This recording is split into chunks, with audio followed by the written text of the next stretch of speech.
저를 만나는 분들이 어떻게 살고 계세요? 이렇게 자꾸 묻습니다. 수도원의 수도사들은 세 가지의 삶에 집중을 합니다. 첫째는 기도하는 일에 집중을 합니다. 기도하고 명상하는 일에 시간을 들이고, 두 번째는 독서하는 일에 성경을 읽고 또 말씀을 묵상하는 독서하는 일에 크게 시간을 할애를 합니다. 세 번째는 노동하는 일에 시간을 할애를 합니다. 그래서 기도와 독서와 노동, 이 세 가지가 수도원에서 맑은 영성과 깊은 영성을 사모하면서 수도하는 수도사들의 일반적인 삶이 되어져 있습니다. 저도 수도원에 들어가 있는 것은 아니지만은 이 세 가지의 삶에 집중해 가고 있습니다. 특별히 매일 가정 예배를 저희 아내와 함께 드리면서 우리 교회를 위해서 또 우리 성도들을 위해서 매일 기도하고 있습니다. 기도 가운데 여러분들을 만나고 또 기도 가운데 우리 교회를 가슴에 안고 하나님 앞에 나아가는 시간들을 갖고 있습니다. 제가 오늘 설교를 하기 위해서 하나님 앞에 계속 기도를 했었습니다. 그런데 누군가에게 오늘 이 메시지가 반드시 필요한 말씀인 것 같습니다. 계속해서 이 본문의 말씀이 제 가슴을 울렸습니다.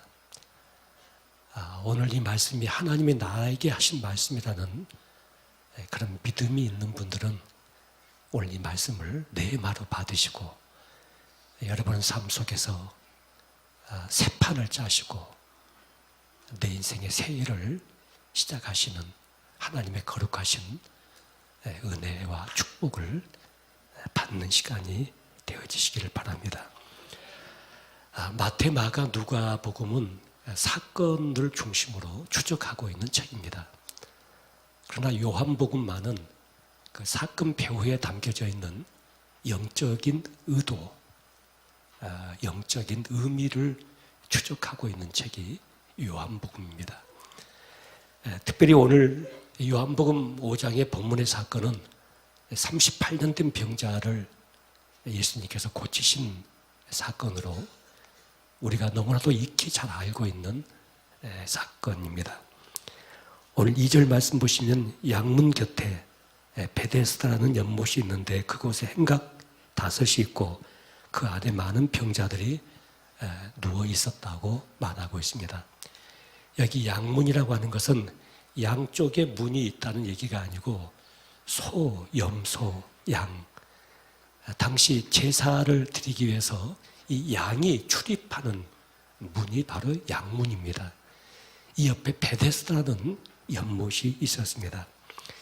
이 베데스다라고 하는 말은 히브리어 베이트와 헤세드라고 하는 두 개 단어가 합성이 되어진 단어입니다.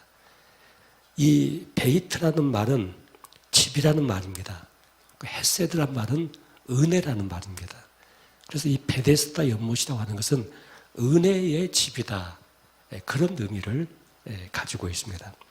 이 은혜의 집에서 38년 동안 중풍병으로 주저앉아 있고 절망하고 좌절하고 있었던 이 환자를 예수님께서 고쳐내시는 역사적인 사건이 오늘 본문의 중심 내용입니다. 오늘 이 본문 속에 많은 메시지를 우리가 함께 나눌 수가 있겠습니다만은 제가 세 가지로 여러분에게 말씀을 드리려고 합니다. 첫째 우리가 중요하게 생각을 해봐야 될 것은 여기 38년 된 중풍병자, 이 38년이라고 하는 이 숫자가 오늘 이 말씀을 제가 묵상하는데 굉장히 중요하게 제 가슴에 부각이 되기 시작했습니다. 거기 중풍병자가 있었다. 그리고 그 중풍병자를 예수님께서 고치셨다고 해도 오늘 이 본문의 사건이 전혀 흐트러지지가 않습니다. 또 거기 병자가 있었다. 오래된 병자가 있었다.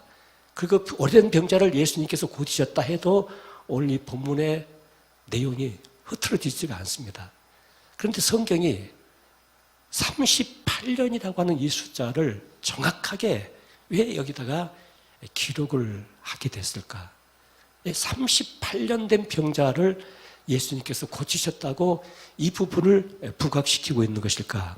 이 부분에 대해서 좀 우리가 추적을 해봐야만 되겠습니다. 신명기 2장 14절부터 15절에 보시면은 가데스 바네아에서 떠나 세렛 시내를 건넜으니 38년 동안이라. 이때에는 그 시대의 모든 군인들이 여호와께서 그들에게 맹세하신 대로 진중에서 다 멸절되었나니 여호와께서 손으로 그들을 치사 진중에서 멸하신 고로 필경은 다 멸절되었니. 여기 38년이라는 숫자가 여기 신명기에 기록이 되고 있습니다. 이스라엘 백성들이 광야에 머물러 있던 시간은 몇 년이었습니까? 40년이었습니다. 그런데 오늘 이 38년이라고 말씀하는데 그러면 2년은 이스라엘 백성들이 어디에서 있었을까? 사실 여기 본문의 가데스 바네아는 이 가나안을 들어가기 위한 초입입니다. 그래서 이스라엘 백성들 12지파에서 한 명씩 뽑아가지고 12명을 가나안으로 정탐꾼을 보냈습니다. 정탐을 마친 이 정탐꾼이 돌아와서 이제 보고대회를 열었는데 여호수아 갈렙 외에는 다수가 10명 전체가 절대 우리는 가나안을 들어갈 수는 없다. 우리가 만약에 거기에 들어가면은 전부 다 몰살당할 수밖에 없을 것이다. 꿈도 꾸지 마라. 생각할 수 없는 땅이다. 거기는 거인들이 살고 있고 도저히 우리의 상대가 되지 않는다. 우리가 직접 봤다. 눈으로 보고 직접 목격을 했다. 가나안을 들어갈 것은 절대 우리는 포기를 해야 된다. 우리가 만약에 거기에 들어가게 되면은 우리 모두는 완전히 몰살당하고 말 것이다.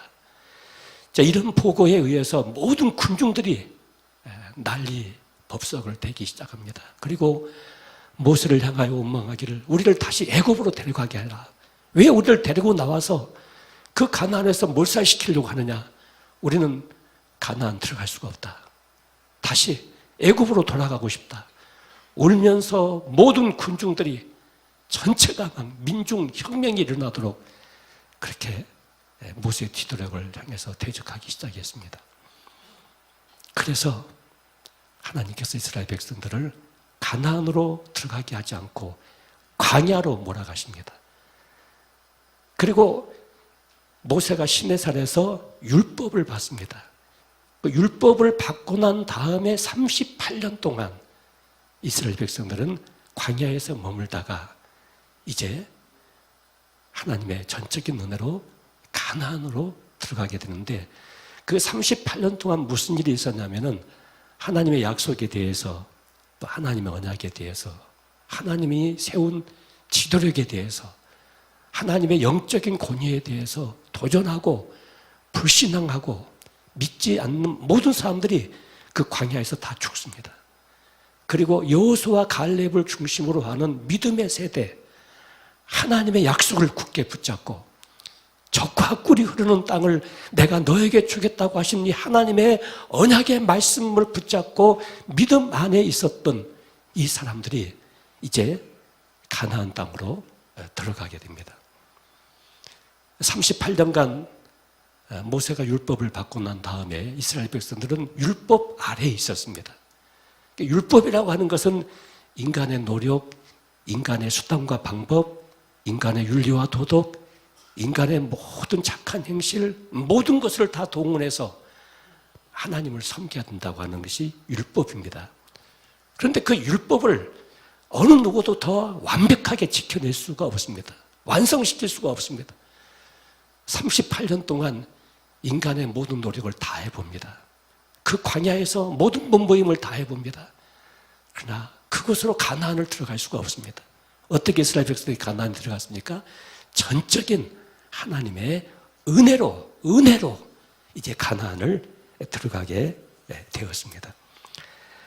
오늘 이 요한복음 5장의 말씀을 구속사적인 입장에서 우리가 보게 된다면은 이 38이라고 하는 이 숫자는 인간의 마지막 한계 숫자입니다.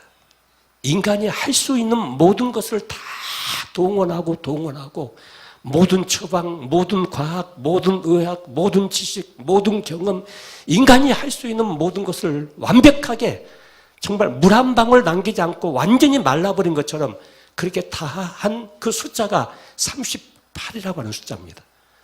여기에 딱 도착했을 때 이 38년 된 병자는 이제는 단 1%도 삶에 대해서, 생명에 대해서, 건강에 대해서 더 이상 희망의 끈을 붙잡을 수 없는 막다른 인생의 끝장이었습니다. 더 이상 구원의 길이 없었습니다. 희망은 보이지 않습니다. 절망과 좌절 속에서 죽어갈 수밖에 없었습니다. 그런데 예수님께서 이 38년 된 병자를 찾아오셔서, 이 38년 된 병자가 예수님을 찾아가서 구원받는 것이 아니라 예수님이 이 병자를 찾아와서 이 사람을 구원해내십니다. 여러분, 이게 기독교입니다. 기독교는 인간이 하나님을 찾아 올라가는 종교가 아닙니다. 인간이 가지고 있는 윤리와 도덕과 철학과 사상과 선한 착한 행실을 동원해가지고 신을 찾아 올라가서 구원을 받는 것이 기독교가 아니라, 하나님이 인간의 힘으로 할 수 없는, 인간이 어떤 종교를 동원해도 38년 동안 모든 수단과 방법을 다 동원해도 이루어낼 수 없는 이 구원의 문제를 하나님이 찾아오셔서 이루어내시는 것이 바로 기독교인 것입니다. 여러분, 다른 사상, 다른 종교, 다른 인간의 윤리와 도덕, 다른 철학을 통해서 인간이 구원의 문제가 해결되고 죽음 다음에 내세 문제가 해결되고 이 죄 문제가 해결될 수 있는 길이 있다고 한다면 절대 하나님이 인카네이션 하실 이유가 없습니다. 그런데 38년 동안 모든 인간의 수단과 방법을 다 동원하고 이 땅에 있는 모든 의학을 다 동원했지만은 이 사람에게 구원이 주어지지가 않습니다.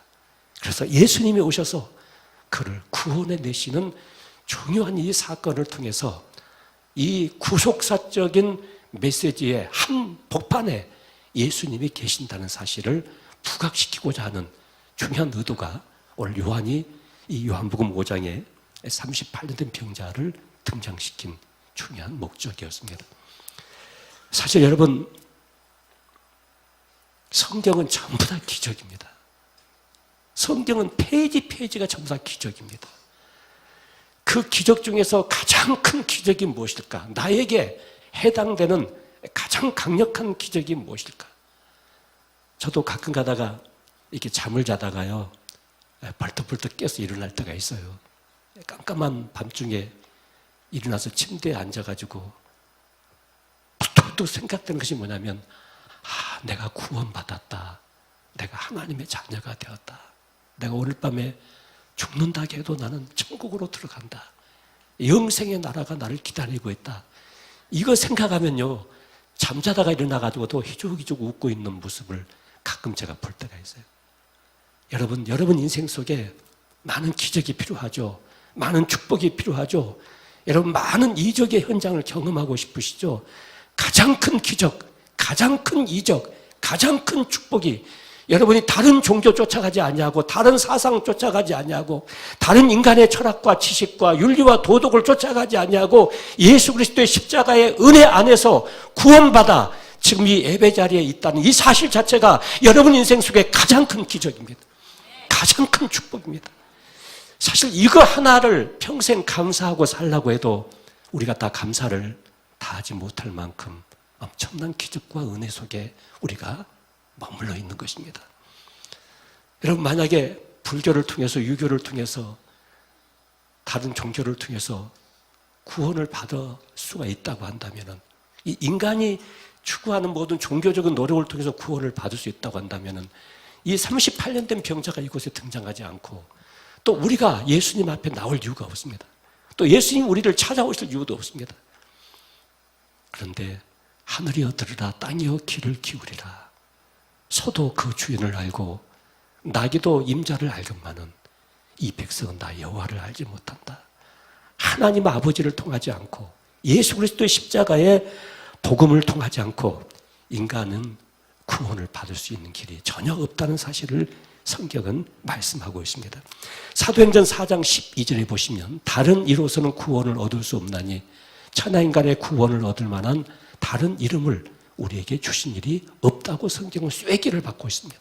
요한복음 14장 6절에 예수께서 가라사대 내가 곧 길이요 진리요 생명이니 나로 말미암지 않고는 아버지께로 올 자가 없다. 여러분, 이 구원 문제에 대해서 우리가 믿고 있는 이 신앙의 도에 대해서 우리가 함께 섬기고 있는 이 하나님 아버지에 대해서 여러분 조금도 흔들리지 마시길 바랍니다. 여기에 생명이 있고 여기에 영생이 있고 여기에 구원이 있고 여기에 우리 인생의 먼 훗날에 우리의 미래가 예수 그리스도의 십자가의 복음 속에 담겨져 있습니다. 두 번째로 오늘 본문 속에 우리가 중요하게 들어야 될 메시지는 이 38년 동안 이 환자가요 살아보기 위해서 몸에 있는 병을 고쳐서 좀 인간답게 한번 살아보기 위해서 38년 동안 모든 수단과 방법을 다 동원했어요. 할 수 있는 모든 처방도 다 동원했고 용하다는 의사 다 만나봤고 인간이 추구하는 모든 고칠 수 있는 길을 다 찾아봤어요. 그게 38년 동안 몸부림쳤다고요. 그런데 거기가 더 이상 이제 갈 수가 없어요. 끝장이었어요. 아니 끝이 나버렸어요. 거기가 이 38년 병자의 인생의 종말이 되었습니까?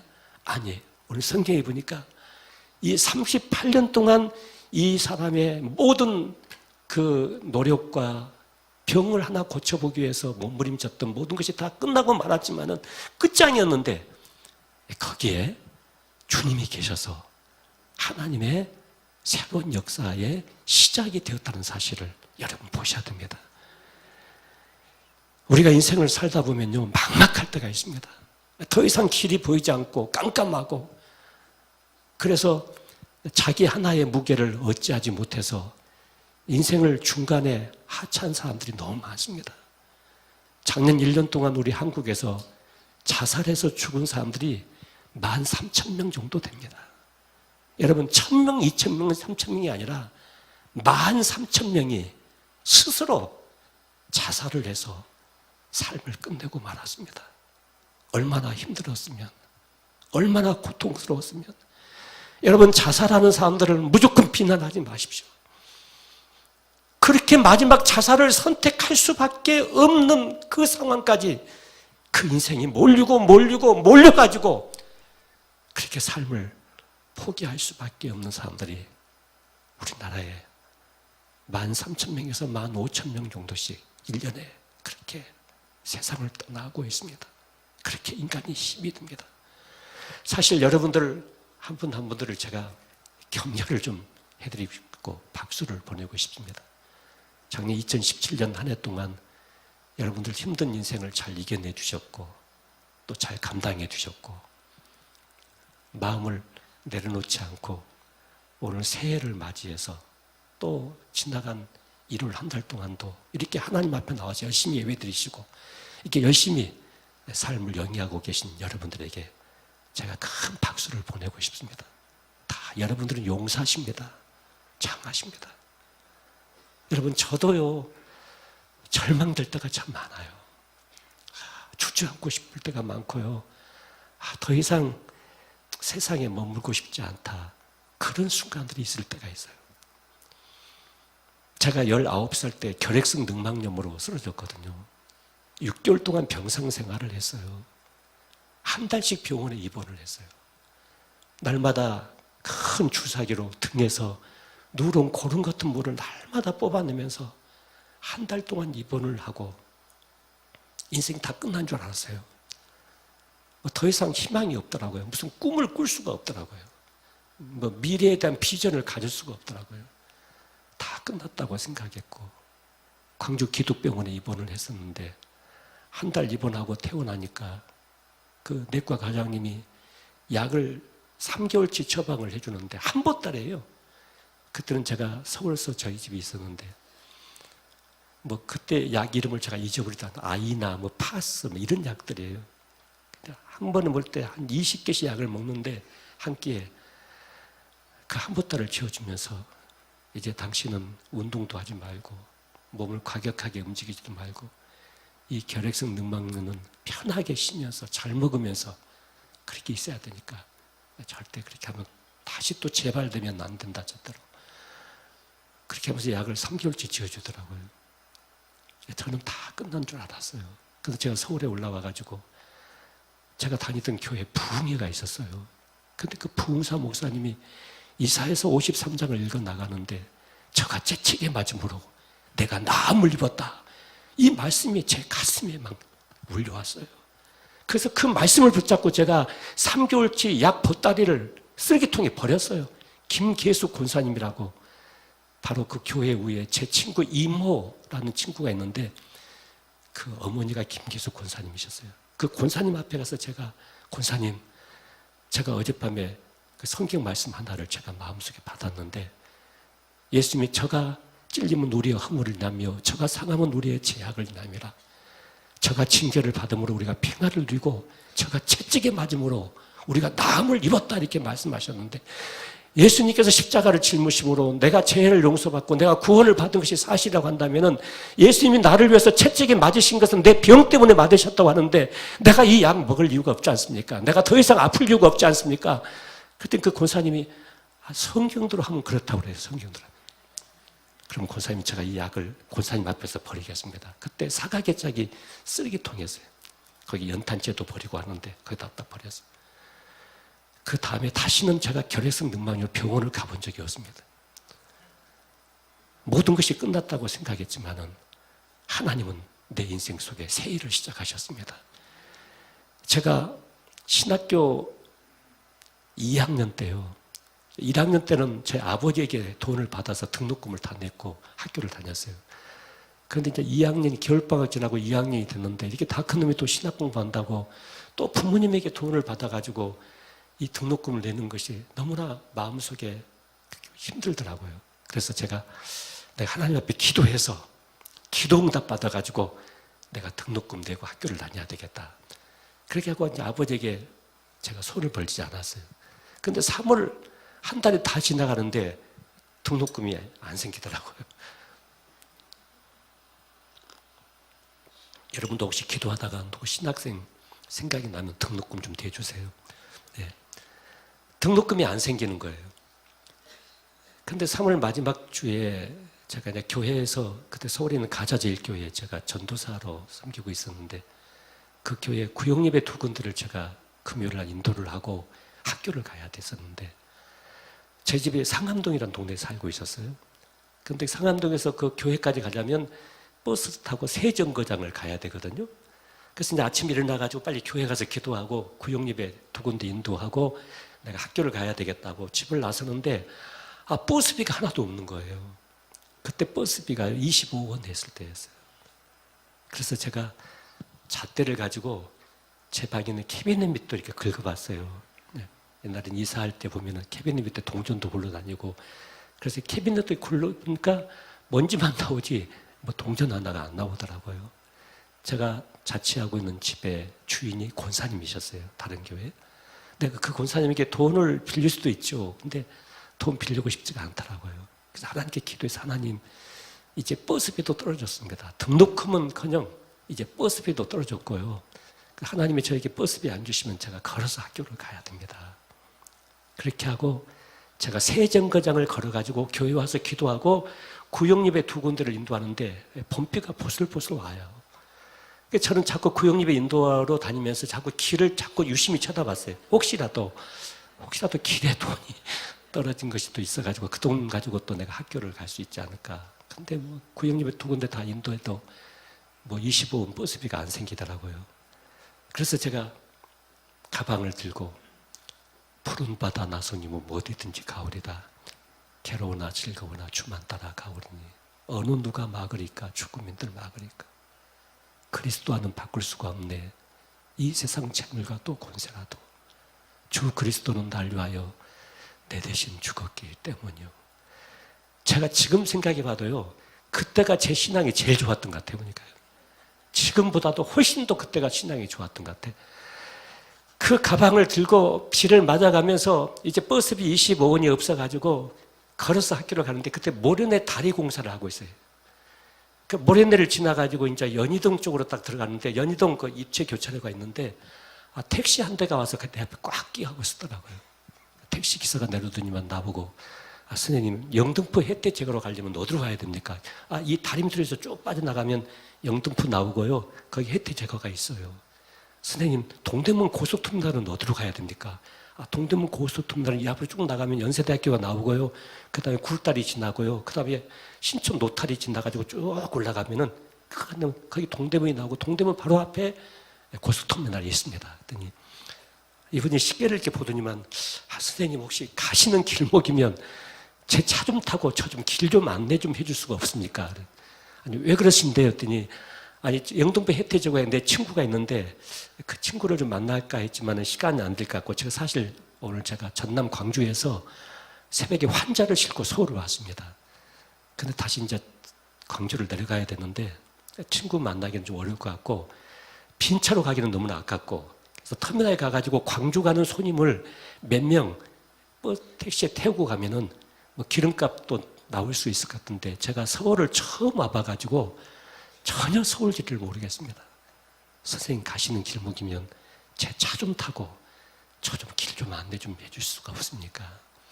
여러분은 우연히 택시가 그렇게 왔다고 생각이 드시죠? 그럴 거예요, 여러분요. 예, 예.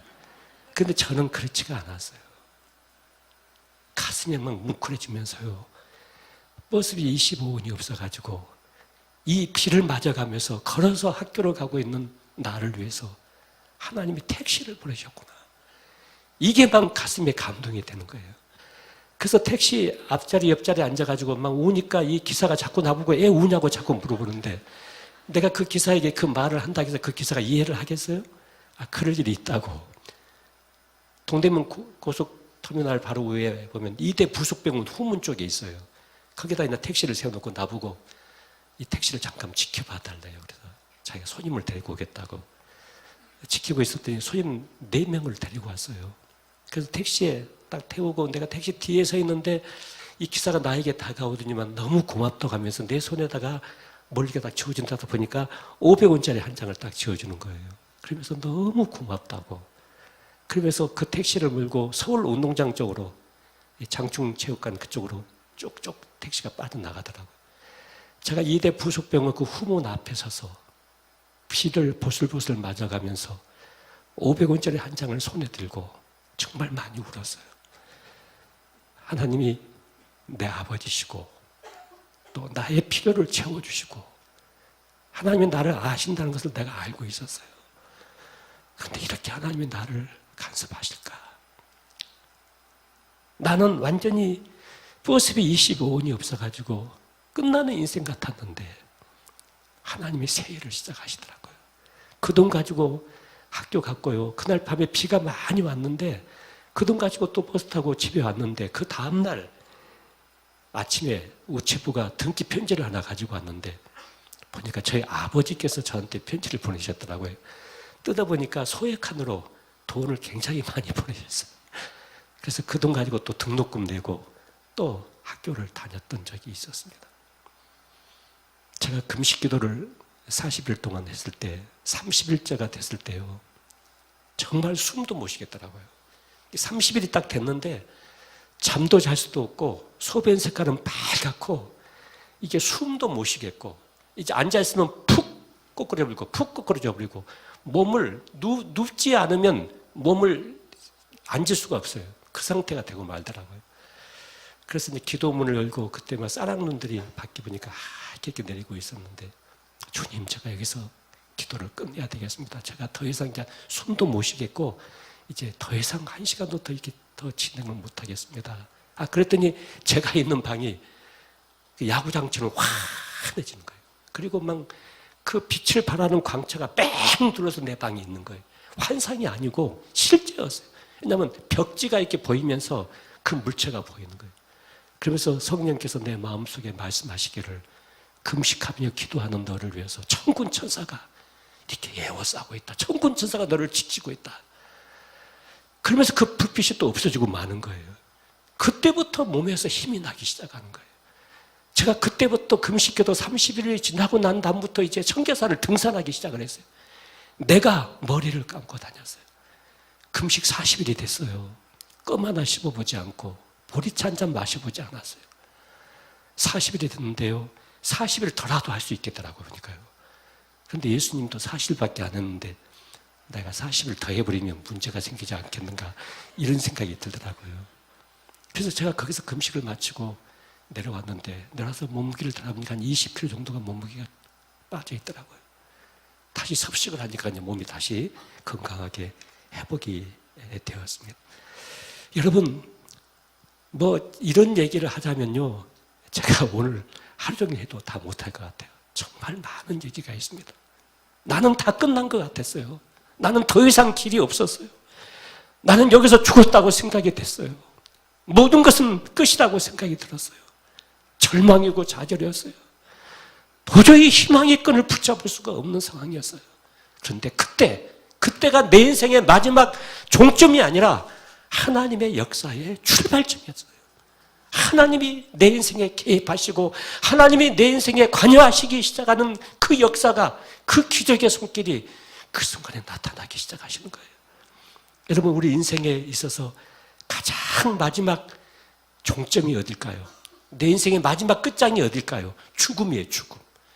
그럼 죽음이 나에게 다가오면 내 인생이 끝입니까? 아니죠. 죽음이 내 인생에 다가오는 순간 하나님의 부활의 시작은 출발이 된다고요. 하나님의 영원한 천국의 생활은 시작이 된다고요. 죽음이 내 인생을 뒤덮는 그 순간, 나의 인생은 거기서 끝나는 것이 아니라 나는 영원한 천국으로 하나님이 나를 인도하시고 영원한 영생의 삶을 시작하는 은혜가 하나님 안에서 나에게 주어지고 약속되어져 있잖아요. 사랑하는 성도 여러분, 힘드실 거예요. 여러분, 사람 하나 감당하는 것이요, 사실 내 아내 한 사람 감당하고 내 남편 한 사람 내가 다 감당하는 것도 쉽지가 않아요. 내 자식, 내 속으로 난 자식이지만은 내 자식 하나 내 마음대로 다스릴 수가 없어요. 내 몸 하나, 내 몸 내가 뭐 건강 관리 잘한다 해서 내 몸이 계속 건강해집니까? 그렇지 않아요. 여러분, 한 사람의 몸에서 생겨날 수 있는 병 종류가요, 10,000종류가 넘는다고 하잖아요. 그 많은 병 앞에 우리가 노출될 수가 있어요. 그런데 여러분, 한 가지 붙잡으셔야 돼요. 하나님이 나의 아버지세요. 하나님이 나의 아버지세요. 지금 이 38년 된 병자를 찾아가셨던 예수님께서 우리 안에 영으로 살아계세요. 그분이 내 인생을 붙잡고 있는 한, 그분이 내 인생을 관여하고 있는 한, 내가 그분 안에 있는 한 내 인생의 끝은 끝장이 아니라 하나님의 역사의 출발이다. 하나님의 시작이다. 하나님께서 일하실 것이다. 하나님께서 함께 하실 것이다. 내가 모든 것이 다 끝나버린 그 순간 하나님은 새 일을 시작하실 것이다. 이 믿음을 여러분 굳게 붙잡으시길 바랍니다. 절대로 우리가 신앙생활하면서 절대로 하지 말아야 될 것이 한 가지가 있어요. 하나님 앞에서 가장 큰 제약이 하나가 있어요. 그게 뭐냐면 절망해버리는 거예요. 절망하고 낙심한다고 하는 것은 하나님을 인정하지 않는다는 거잖아요. 하나님을 믿지 않는다는 거잖아요. 절망하고 낙심하고 삶을 포기하고자 하는 그런 마음을 가진다고 하는 것은 하나님이 없다, 불신앙이잖아요. 하나님을 죽여버리는 거잖아요. 그것만은 하지 말아야 되겠다. 어떤 상황 속에 있든지. 여러분, 사람과의 관계가 참 힘들어요. 워낙 상처들을 받고 인생을 살아오다 보니까 워낙 성향이 다르고 워낙 관점이 다르고 워낙 가치관도 다르고 워낙 자기의 주장도 달라요. 그런 사람들과 같이 뜻을 맞춰가면서 인생살이를 했다고 하는 것이요, 굉장히 힘들어요. 여기 결혼생활 30년, 40년, 50년 하신 분은 다 훈장들이야 돼요. 보통 분들이 아니세요. 다 도인들이세요, 도인들. 제가 살아보니까 그래요. 그런데 그런 모든 과정 속에서 힘들고 어려울 때마다 여기가 내 인생의 마지막이다. 더 이상 길이 보이지 않는다. 여러분, 그렇게 생각하는 것은 하나님 앞에서 큰 제약이에요. 이제 내가 더 이상 갈 수가 없을 때, 사방팔방이 다 막혀 있을 때 하나님을 향해서는 구멍이 뻥 하고 뚫려져 있어요. 예수님께서 말씀하시기를 내가 길이다 이렇게 말씀하셔요. 내가 네 인생의 길이다. 내가 너의 사업장의 길이다. 내가 너의 자녀들의 장래의 길이다. 내가 너의 건강의 길이다. 내가 너의 경제적인 문제의 길이다. 길이다. 내가 길이다.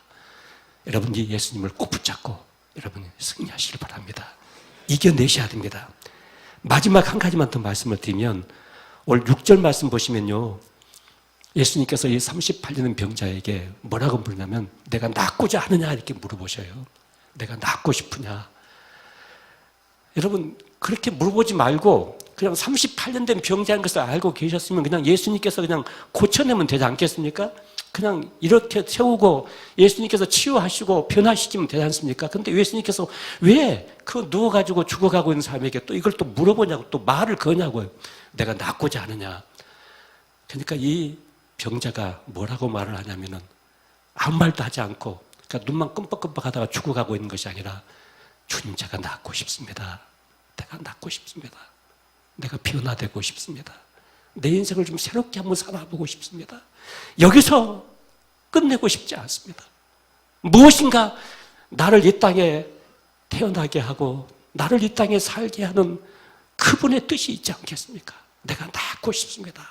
그런데 저 연못에 물이 동할 때 누가 나를 데려다가 거기다 넣어줄 사람이 없어가지고 내가 지금 현재 죽어가고 있습니다. 이렇게 말하는 거예요. 이 38년 병자는요, 자기가 고침받고 자기가 구원받고 자기가 변화될 수 있는 길이 유일하게 자기가 연못 속에 들어가는 것이라고 생각이 하는 거예요. 근데 예수님께서는 뭘로 고치세요? 말씀으로 고치신다고요. 내 자리를 들고 일어나 걸어가라! 이렇게 말씀하니까 그 말씀을 붙잡고 이 38년 병자가 자리에서 우뚝 서서 뚜벅뚜벅 자기 인생길을 걸어가면서 자기의 새로운 인생의 후반전을 쓰기 시작해요. 여러분, 하나님과 우리와의 관계는 인격적인 관계예요.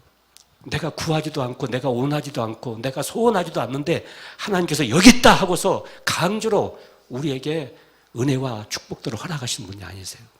성경에 보시면 내가 너에게 무엇을 해주기를 원하느냐, 내가 보기를 원합니다. 내 믿음대로 될지어다 이렇게 말씀.